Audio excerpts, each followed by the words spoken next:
No sé ustedes cómo fueron criados desde el área religiosa desde chicos. Lo que a nosotros nos enseñan desde chicos en todas las áreas de la vida siempre queda como grabado a fuego, ¿no? Es muy fuerte. Por eso es muy fuerte lo que comemos de chico. Suelen ser las comidas que nos gustan de grandes. Vieron que cuando uno es chico queda marcado por las experiencias, ¿no? En todas las áreas de la vida. Y a mí, yo me crié con la idea, porque así me enseñaron, y así se vivía, me parece, en esa época, con la idea de que, en el área religiosa, de que el pecado era hacer cosas malas. Y eso es si bien es verdad, es una media verdad, ¿no? Entonces uno se cuidaba mucho de hacer cosas malas, porque eso era pecado. Hasta que un día me encontré con un pasaje en Mateo 5 que Jesucristo dice, y Jesucristo va a dar varios ejemplos, de Jesucristo dice, si ustedes miran a una mujer para codiciarla, ya adulteraron. O sea, no hace falta que concreten, ¿verdad?, que se vayan a acostar con esa mujer, ya con solo pensarlo, ya pecaron. Y ese versículo, que lo había leído muchas veces, pero y lo entendía, no me había hecho reflexionar tanto como en esa ocasión.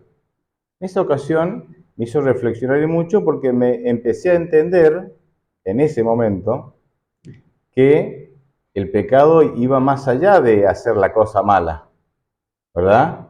Que el pecado tiene como que el acto pecaminoso es la consecuencia de un pecado que se generó antes. Y entonces dije, entonces, ¿cuál fue? Me fui a la Biblia y me fui al primer pecado registrado en la Biblia en el planeta Tierra, ¿no? Que es el pecado que cometen Eva y Adán. Lo vemos en Génesis capítulo 3. Y normalmente o tradicionalmente en el mundo cristiano a través de los años siempre se habla de que el pecado fue comer la fruta, pero el comer la fruta fue solamente la consecuencia de un pecado que se generó antes. Y justamente el pecado que se generó antes fue llevar una vida, o sea, independizarse de Dios. Fíjense que cuando Eva, y Adán también después, pero cuando Eva decide cortar la fruta para comerla, ella seguía creyendo en Dios.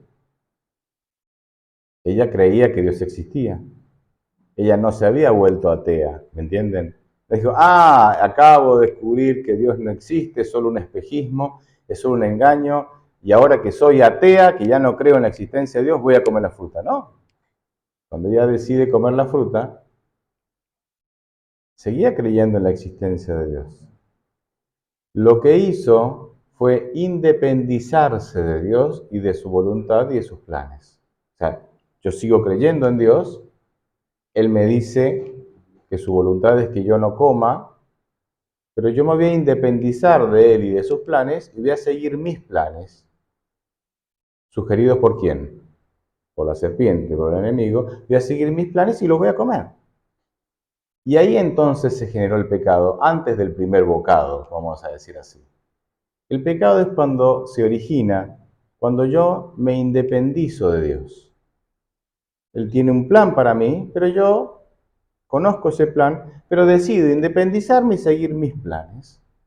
Y es ahí en donde se genera el pecado. Entonces el pecado, podríamos decir, es independizarme de Dios. Y una vez que yo me independizo de Dios, la consecuencia natural, ¿qué es?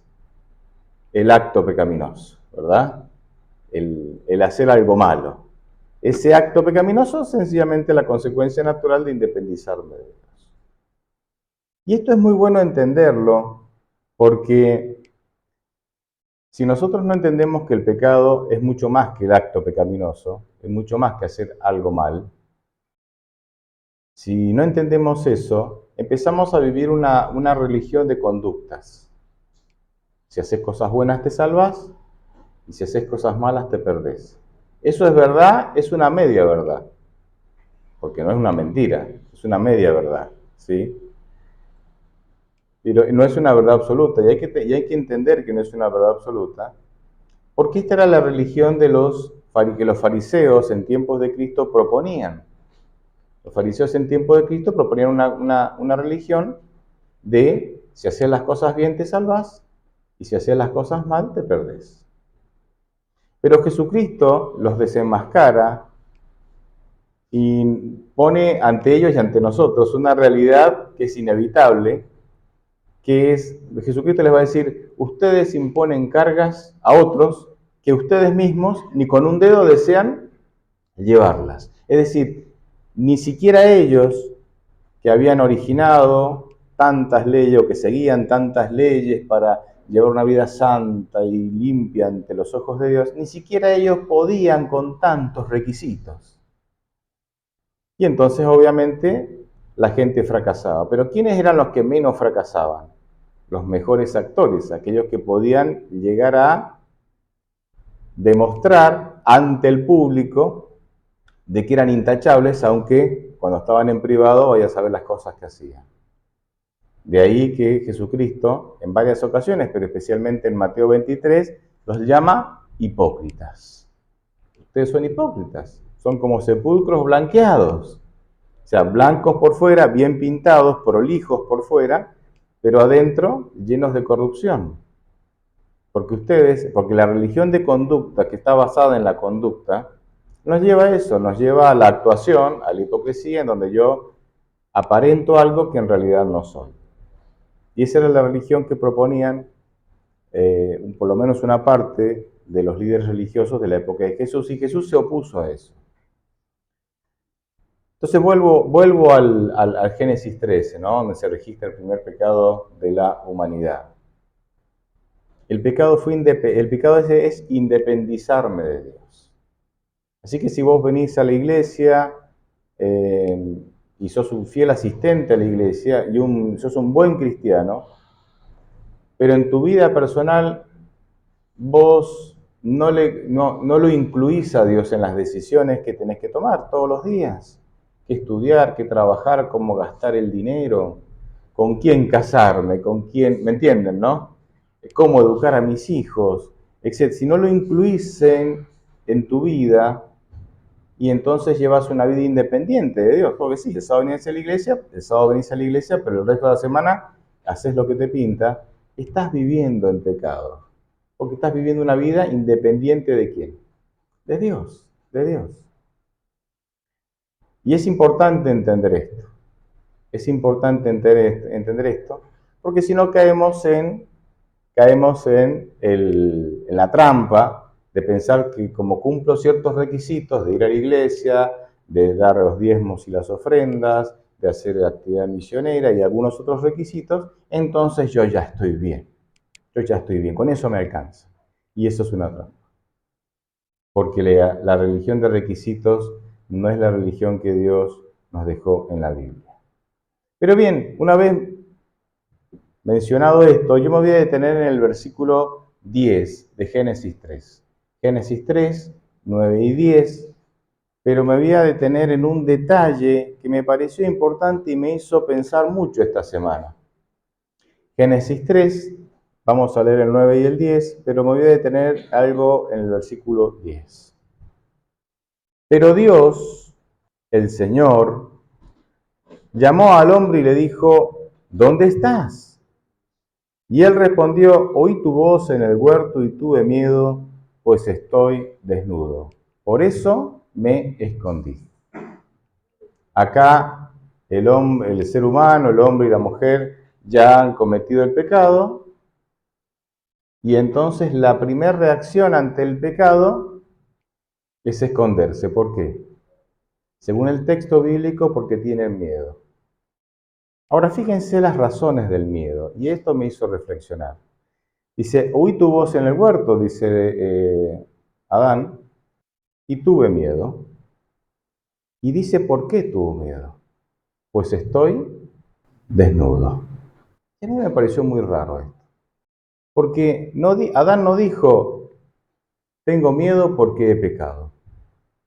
Tengo miedo porque voy a morir. O no dijo, Dios, si comes del fruto, morirás. A mí me parece una respuesta lógica. Tengo miedo porque voy a morir. No, no dice eso. Tengo miedo porque te he desobedecido. No sé, podríamos poner varias respuestas posibles. Dice, tengo miedo porque estoy desnudo. Entonces empecé a preguntarme qué es el miedo. O perdón, ¿qué provoca el miedo? Y leía que el miedo aparece cuando se cree estar en peligro. Cuando hay una situación que a mí me parece peligrosa, entonces aparece en mí automáticamente, porque no es que uno lo planifica, ¿no? Automáticamente aparece el miedo. Ahora, el miedo es una angustia que yo siento ante una situación peligrosa. Y esa situación puede ser real o imaginaria. O sea, alguien puede estar asaltándome en este momento y yo puedo sentir un miedo. ¿Ese miedo es real? Sí, me están asaltando. Ahora, yo puedo estar acá y pensando, cuando salga a la calle me van a asaltar, cuando salga a la calle me van a asaltar, y entonces empiezo a sentir miedo. Pero este miedo que estoy sintiendo, ¿es real o imaginario? Imaginario, porque en realidad no está pasando nada. Pero al imaginarme que me pueden llegar a asaltar, siento miedo. Entonces, el miedo es una angustia que yo siento ante un riesgo o ante un daño que puede ser real o imaginario. Así es que acá tenemos a Adán y a Eva con miedo, es decir, angustiados, porque creen que van a sufrir un daño y ese daño puede ser real o imaginario. Pero déjenme detenerme en otro punto antes de seguir con ese, así completamos la idea. Me escondí porque tuve miedo, porque estoy desnudo. En otras palabras, tengo miedo porque algo cambió. Antes estaba así, ahora me veo de otra manera, algo cambió. Tengo miedo porque algo externo cambió. Antes no me veía desnudo, ahora me veo desnudo. Y nos quedamos con esa, y en realidad es más profundo que eso el asunto. Porque en realidad este cambio externo de verme desnudo es solamente un reflejo de un cambio interno. Es decir, cuando el ser humano peca, se independiza de Dios, que eso es pecado, peca, se genera un cambio interno que se refleja en el exterior. ¿Cuál fue el cambio interno que se produjo en el ser humano cuando peca? Cambia el concepto que tiene de Dios. Es decir, antes del pecado, el hombre consideraba a Dios un amigo, consideraba a Dios un ser que le hacía el bien, y estaba ahí para amarlos. De hecho, la única razón que nosotros encontramos para que Dios creara el mundo, hiciera el Edén y pusiera a los seres humanos ahí, es que lo hizo porque los amaba. Porque Dios no crea planetas con sirvientes, crea planetas con hijos. ¿Y los hijos para qué están? Para amarlos. Entonces, antes del pecado, Adán y Eva tenían un concepto de Dios de que Dios era bueno, de que Dios los amaba, Dios era un amigo. Después del pecado, algo cambia en su interior, que se refleja en el exterior viéndose desnudos, pero el cambio interior es el importante. ¿Qué es lo que cambió? El concepto que tenían de Dios. Después de pecar, ya no vieron a Dios como un amigo. No lo vieron como un amigo. Empezaron a ver a Dios como un enemigo. Y porque Dios es un enemigo, entonces hay que esconderse de Él. Y se escondieron. Y se escondieron. Y a partir de ahí la humanidad ha luchado con esto. Y a partir de ahí Satanás ha aprovechado esto. Todos nacemos con tendencia al pecado por causa del pecado de Adán y Eva. Entonces todos nacemos con un concepto errado de Dios. Heredamos esto que cosechó Adán y Eva por el pecado, por cometer el pecado. Todos nacemos con un concepto errado de Dios. Todos nacemos creyendo que Dios nos quiere hacer mal. Yo estoy seguro que mucho del movimiento ateo que hay, mucha de la incredulidad que hay en las sociedades del mundo, en las sociedades cristianas del mundo, y hasta mucho del mal concepto que otras religiones como el Islam tienen de cristianismo, tiene que ver con este concepto que nosotros vendemos, entre comillas, de Dios, en donde o te portás bien, porque si te portás mal vas a arder toda la eternidad, ¿dónde? En el infierno, que es la creencia popular que tiene el cristianismo en general, aunque nosotros no creemos en eso, o no creemos de esa manera puntualmente. Ahora vuelvo al punto que dejé a medias, y es, el hombre y la mujer pecan y se esconden de Dios. ¿Por qué se esconden? Me escondí porque tuve miedo. Y dijimos que el miedo es una angustia que podemos sentir ante un daño que puede ser real o imaginario. ¿El miedo que sintieron Adán y Eva era real o era imaginario? Pueden haber respuestas en las dos posibilidades.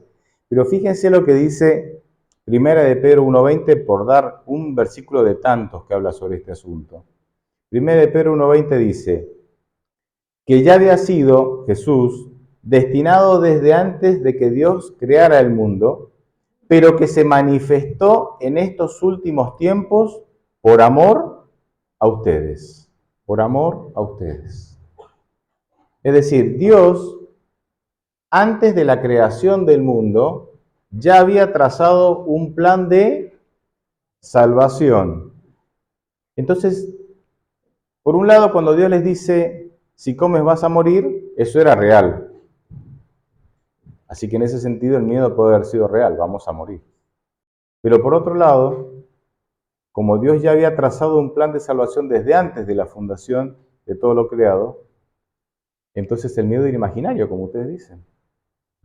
Porque sí, está bien, cosecharían la consecuencia del pecado, que es la muerte, pero ya había un plan para ser rescatados, para ser salvados. Y créanme que nosotros los cristianos sufrimos muchos miedos imaginarios, porque no confiamos en las promesas de Dios. No confiamos en las promesas de Dios. Fíjense Filipenses 4, 6 y 7, o sea, capítulo 4, versículos 6 y 7, si yo lo resumiera. Comienza Dios a través del apóstol diciendo, por nada estéis preocupados.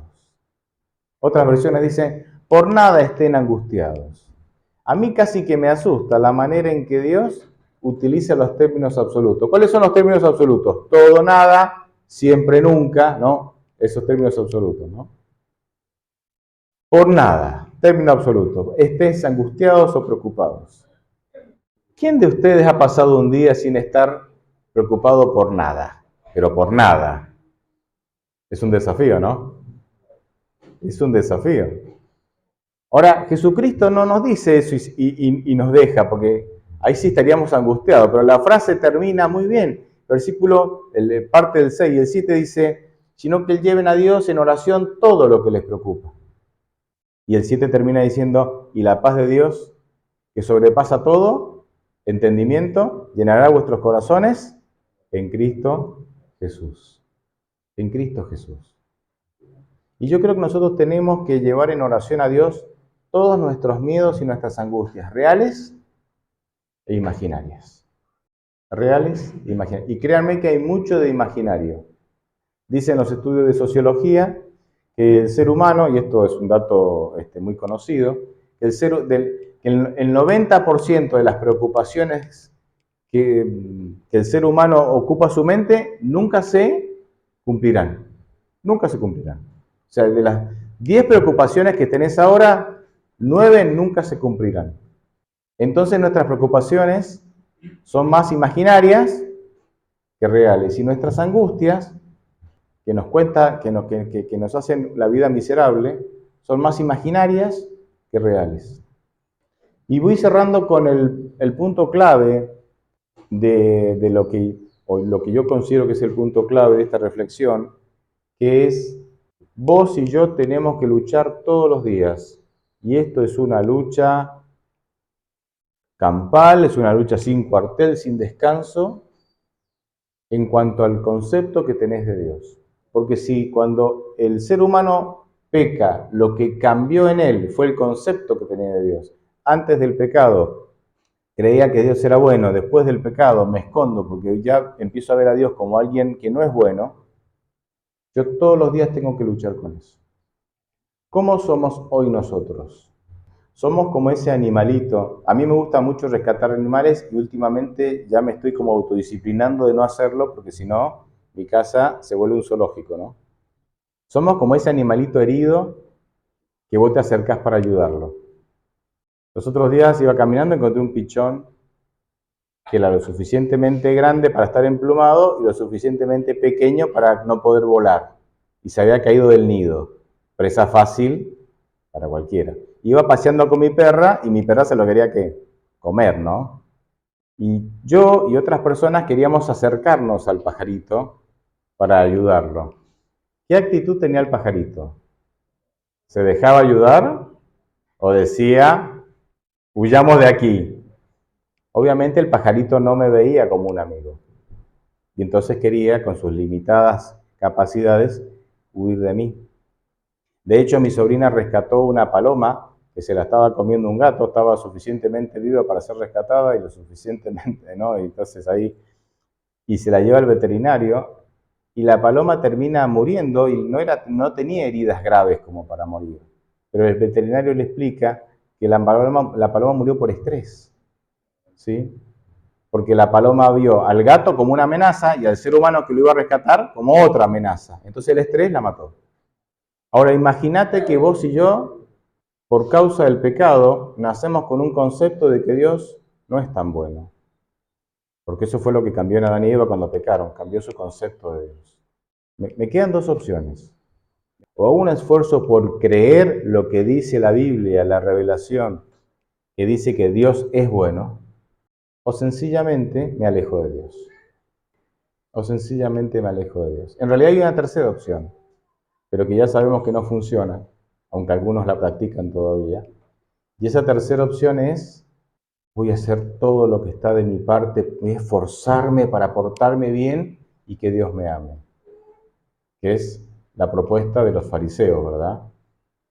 Y que ya sabemos que es un fracaso. ¿Qué concepto tenés de Dios? Cuando nosotros éramos chicos, la idea que nos enseñaban de Dios es, Dios Padre está enojado con vos, porque sos un pecador, y está esperando para darte. Cuando cometiste un pecado y Dios Padre entonces viene a darte, Jesús se pone y dice, tranquilo, tranquilo, tranquilo, yo he muerto por él. Y Dios Padre como se tranquiliza y no te castiga. Como que es Jesús el que te ama y Dios el que quiere tu castigo. Pero Juan 3:16 dice, de tal manera amó Dios el Padre al mundo que ha dado a su Hijo. O sea, ¿quién ama? Dios el Padre, que ha dado a su Hijo. O sea, no es que Dios te ama porque Jesús murió por vos, sino que porque te ama, entonces envió a Jesús a morir por vos. La diferencia es sutil, pero marca toda, marca todo, cambia todo, porque te ama, envió a Jesús. ¿Cómo nosotros hoy podemos empezar a apreciar al Dios que nos ama? Naciendo de vuelta, naciendo otra vez. Como Jesucristo le dijo en Juan 3 a Nicodemo, si no naces de lo alto, si no naces de nuevo, no verás, es imposible entrar al reino de los cielos. Es decir, si vos no pasás por el proceso de conversión, y el proceso de conversión es Dios poniendo en vos una nueva manera de pensar orientada hacia Dios. Yo nazco con una manera de pensar orientada hacia el pecado. Una manera de pensar orientada hacia mis malas pasiones, malas tendencias y pasiones. La conversión es permitir que Dios cree en mi mente una nueva manera de pensar orientada hacia Dios. Es cuando yo paso por el proceso de conversión y por medio de esta nueva manera de pensar que yo empiezo a apreciar a Dios de otra manera. Y empiezo a decir, Dios es más bueno de lo que yo creía. Por eso vos tenés a Nicodemo, doctor en teología, líder indiscutido, miembro del Sanedrín. O sea, ¿me entienden? Todos los títulos, todos los cargos, toda la jerarquía, que no se había convertido, no había nacido de nuevo, no había nacido de lo alto, no había pasado por el proceso de conversión. Y Jesucristo le dice, vos que sos maestro de Israel, que estás ahí arriba, estás perdido. Aunque sabes, tenés todo el conocimiento, la experiencia, todo, el reconocimiento, el respeto del pueblo. Estás perdido, ¿por qué? Porque no has nacido de nuevo, porque no te has convertido. Y porque no te has convertido, entonces no tenés la capacidad de ver a Dios tal como es. Y si no ves a Dios tal como es, difícilmente le vas a entregar tu vida para que Él te rescate, te salve, te transforme, te limpie y te lleve con su gracia al reino de los cielos. Y esto fue un impacto para Nicodemo, ¿no? ¿Cómo? ¿Cómo que yo? ¿Cómo? Con todo el... Mirá el pedigrí que tengo, mirá el listado. ¿Cómo? No. Eso tiene su utilidad, pero a nivel salvación no te sirve. No te sirve. ¿Cómo pasar por el proceso de conversión? Hebreo 3:15, hablando del Espíritu Santo, dice, si hoy oís su voz, no endurezcas tu corazón. Si vos no te resistís a la voz de Dios, Dios va a generar en tu mente una nueva manera de pensar. Y esa nueva manera de pensar va a hacer que vos empieces a ver a Dios tal como Él es. Que te ama, que es un amigo, que te cuida, que no está acá para castigarte, que está acá para salvarte. Imagínense que Jesucristo dijo, el Hijo del Hombre no vino a condenar el mundo. Y después en Juan 14 dice, el que me ha visto a mí, dice Jesús, ha visto al Padre. Si Jesús no vino a condenar y Jesús vino a mostrarnos cómo es ¿el Padre está para condenar? No, está para amar. La condena es la consecuencia natural de nuestras malas decisiones. No necesitamos un Dios que nos condene, porque nosotros ya nos condenamos solos cuando rechazamos a quién? A Dios. Cuando nos resistimos a que Él nos salve y nos cuide y nos sostenga por medio de su gracia. Ojalá nos acerquemos a Dios con ojos nuevos, con una nueva disposición a conocerlo. Ojalá redescubramos a Dios tal como Él es. 1 Juan 4:8 dice, el que no ama no ha conocido a Dios porque Dios es amor. Amén.